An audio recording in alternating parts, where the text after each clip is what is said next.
Salutare și bine v-am găsit la un nou clip de pe acest canal. Eu sunt Katie și de data asta filmez yet again în baie, cu o zi înainte să adopt noul hamster, deoarece am decis să adopt unul pentru că fie că îl cumperi, fie că îl adopți, is the same, you know? Și ideea e că mai bine adopți un hamster la o persoană care nu mai vrea.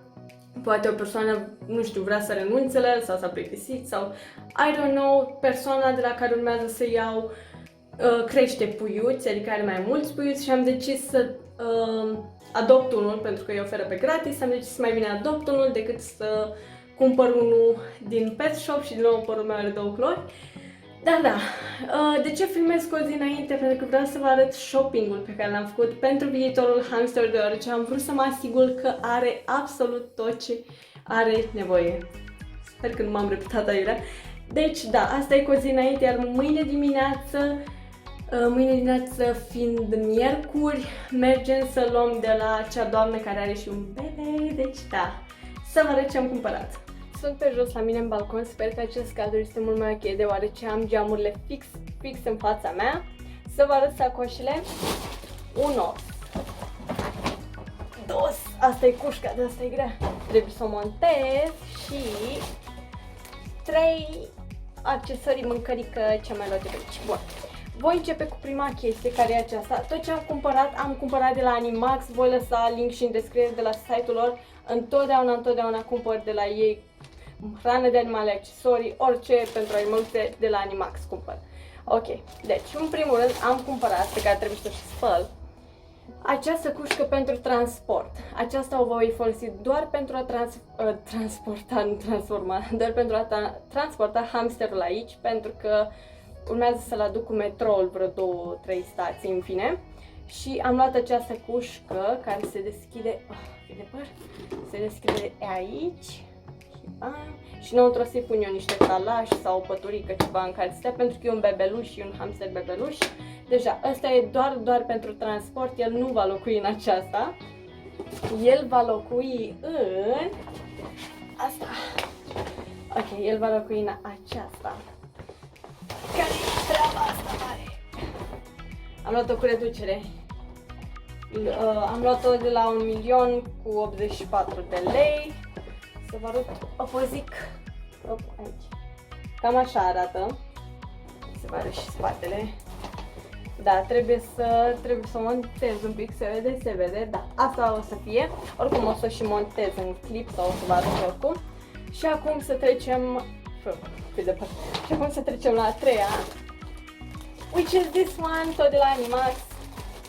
Ok, deci, în primul rând, am luat talaș, iar acesta a fost 10 lei și are 16 litri, cred. Am uitat. Da, 16 litri. Și a fost 10 lei. Apoi am luat furaj, am uitat cum se numește, fân natural, da. 300 de grame, acesta a fost 6 lei, 5 sau 6 lei. Pentru că e bine întotdeauna să-i amestecați culcușul cu niște furaje, ce ajută foarte mult. I-am luat niște, părul ăsta, Jesus. I-am luat niște mâncărică, uite asta, fac așa, asta, și îmi zice să schimb o dată la 24 de ore, oricum zilnic o să schimb apa și mâncarea în caz de nu știați, e bine să schimbați zilnic, dar da, mâncărică. Mai am o piatră din aceea de rost pentru dințișorilor, deoarece ei au dinți foarte sensibili, iar dacă nu știți, la rozătoare dinții cresc continuu pe tot parcursul vieții. El nu se opresc niciodată din crescut. Dinților le cresc continuu, de aceea au nevoie de chestii de ronțel. La om știți că se oprește, că dacă nu am făcut dinți până aici, dar ei dacă nu rod, au dureri mari și nu vreau chestia asta.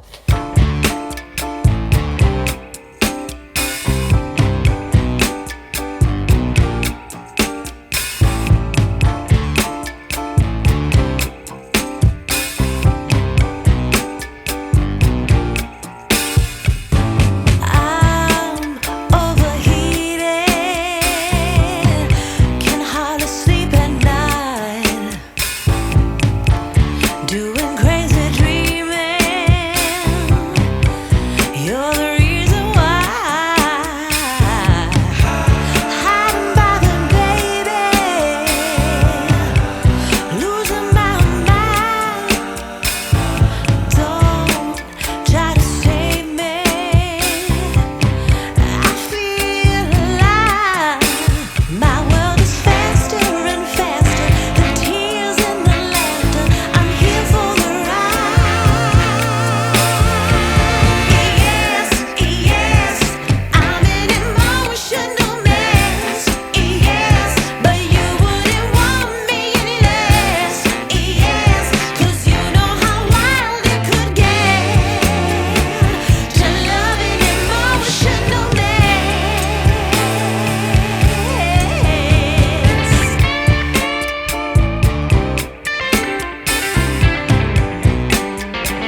Ok, deci mai vreau să fac un mic disclaimer pentru cei care se simt ofensați foarte ușor sau le supără, sunt supărați de anumite chestii legate de hamster, cuște, etc.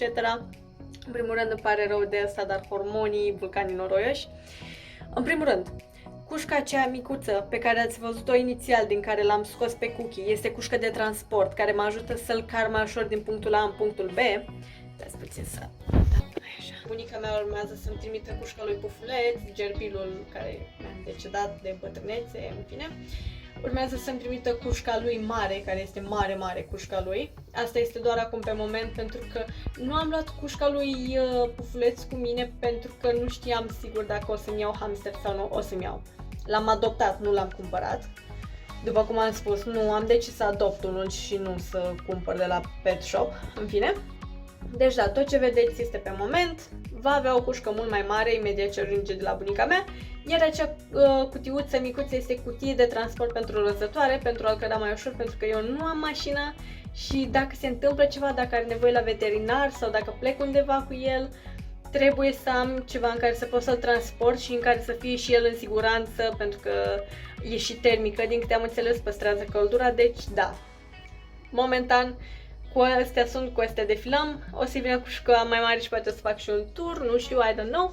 Sper că v-a plăcut și acest clip și dacă mai vreți clipuri cu Cookie, dați un like, abonați-vă, multe comentarii acolo cu propuneri, sugestii și ne vedem în următor videoclip.